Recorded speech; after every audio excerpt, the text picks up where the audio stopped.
যা আগে কেবল কল্পবিজ্ঞানের সিনেমাতেই দেখা যেত, তাই এবার জনসমক্ষে হাজির করল চীন।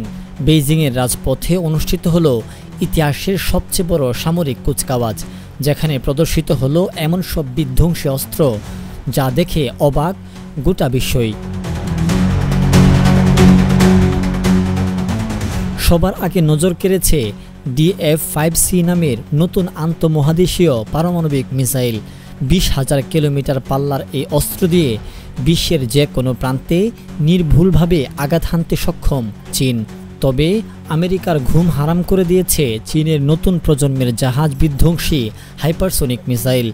বিশ্লেষকরা বলছেন, এই মিসাইলগুলো তৈরি করা হয়েছে আমেরিকার বিশাল বিমানবাহী রণতরীগুলোকে ডুবিয়ে দেওয়ার জন্য। শুধু আকাশেই নয়, পানির নিচেও চীনের আধিপত্যের জানান দিল দুটি রহস্যময় আন্ডার ওয়াটার ড্রোন।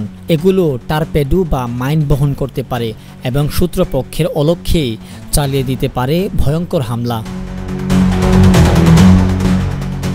তবে ভবিষ্যৎ যুদ্ধের আসল চালিকা শক্তি হতে চলেছে চীনের মনুষ্যবিহীন আকাশযান। এই কুচকাওয়াজে প্রদর্শিত হল সশস্ত্র স্টিলথ ড্রোন, যা রাডারকে ফাঁকি দিয়ে হামলা চালাতে সক্ষম।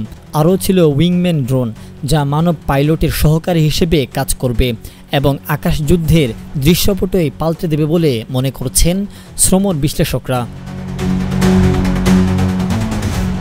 সব মিলিয়ে এই কুচকাওয়াজ শুধু একটি শক্তি প্রদর্শন নয়, এটি যেন আমেরিকার একক আধিপত্যের বিরুদ্ধে চীনের এক জোরালো হুঙ্কার।